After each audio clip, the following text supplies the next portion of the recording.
What's up, guys? It's Fonzarelli Fellhand, and today we have a little snakebite action for you on Malinovka. The Reds have taken the northwestern spawn, and the Greens the southeastern. Now, if you guys know any of my scouting medium-light tactics, you know exactly where I'm going, and that is D7. Once you get there, guys, you can use that little berm in the middle to spot everybody doing that primary push point on the Reds' left flank. Now, occasionally you're going to get some guys as you come up here, but I wouldn't necessarily plan on it. Sorry there, buddy. Moving on, you have to be very careful because the further the Reds go up that hill on the A-line, the better off they're going to have shots on you. So just keep that in mind. All we're doing right now, guys. Now, let me go ahead and say this is active spotting, okay? They know where I'm at. I know where they're at. They are very aware of my given position in this area. So I have to be very, very cautious. Now, granted, what are my weak spots right here? Well, one of the weak spots is my left side. As you can see there, the middle, the open, the flank nobody goes to anymore. I'm referring to, F3, F4 over there. And sometimes you're going to have guys run flanks over there. So you have to be cautious of that.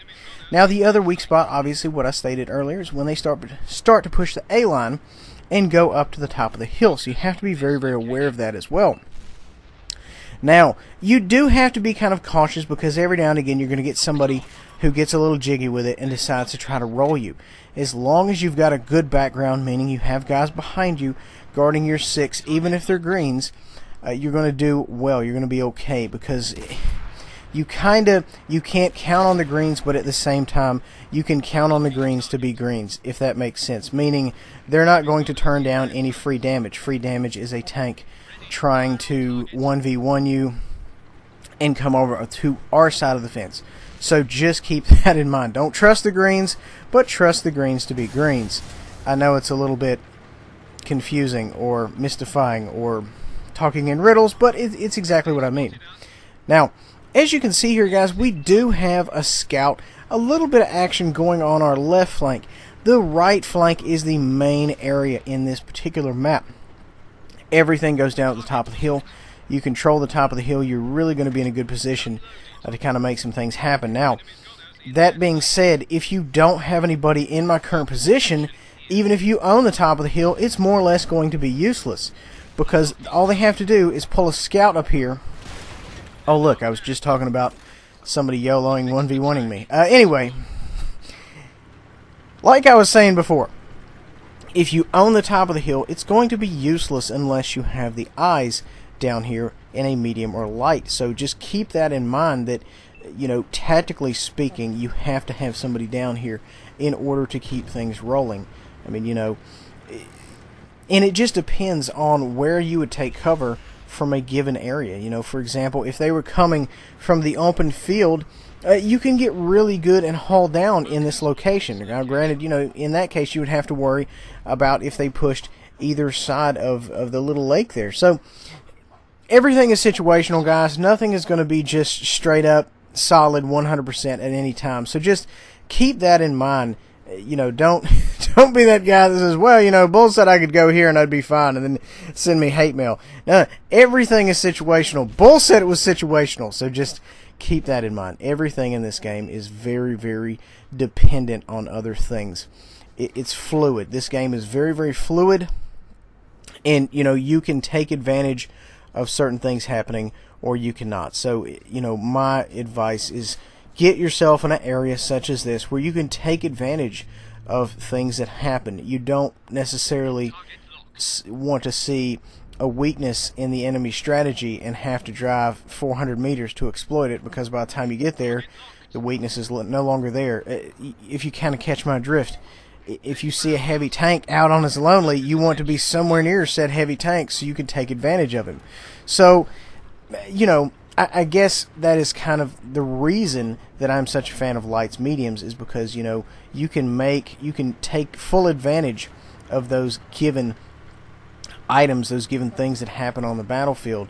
If you're in a heavy tank destroyer, most of the time heavy tank destroyers are kind of slow. There's not a whole lot you can do about it except watch it unfold before your eyes.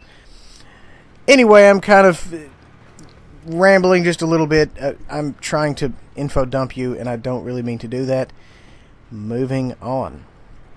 like I said before, we're in a good position. The time that this position gets very dicey is when the Reds own the top of the hill. If they own the top of the hill, then there's nothing that really bothers them from peeking over the top of the hill there and firing on me. So just keep that in mind. That World of Tanks, guys, is essentially a checks and balances system. I can do my thing as long as the greens do what they're supposed to do. Now, granted, I've kind of based my strategy around the greens kind of being a little bit of foolishness. So you just kind of have to adjust depending on your teammates, because nothing in this game is guaranteed. So just keep that in mind, because if, for example, they took the hill, I didn't have anybody to my 6, my background was weak, then that means they could fire on me. Sure, they would be spotted, but there would be nobody in position to provide accurate fire. So just keep that in mind. Don't necessarily mean to be beating a dead horse, but it's important that you guys understand that, for your medium, for your light tank type situations. You don't necessarily want to get yourself in a position that you're going to have a lot of issues getting out of. So, what I would actually say is, if there's not a clear, decisive area where you can push up and you can scout on a given map, just kind of provide support fire for maybe the first third of the game. Then after that, you can go out and you can be a little risky. But what happens is, I see so many light tankers go out there, and I mean, even if they're lucky shots, they still get hit a few times. You guys have seen me. I've gotten hit right off the gate. And, your health conservation game may not be, strong. So, you go out there, you take a few hits, you really get knocked down, and then you're a one-shot, and, you bump into somebody, or somebody just catches you slipping, and they get you off the map. So, just keep that in mind, guys, to kind of play it safe. Be very, very cautious. That is the watchword for any World of Tanks game, is you have to be very, very cautious, because what happens is you go out there, you start acting crazy, you're going to get punished for it. And this is pretty much the same with any tank. I'm sure you guys have seen, the heavy who decides to go out there and get scouted, and then, start scouting, and then he gets annihilated. Well, that's cause and effect. You go out there with no camo, you fire, you get spotted, everybody on that side of the map dumps on you. So, just kind of breaking it down for you guys. Anyway, guys, we didn't do fantastic, but this is a snake bite video, and I do love the snake bite. Guys, I really hope you enjoy. Please remember to like, subscribe, and share. We're going to have some giveaways next week. We'll see you guys next time.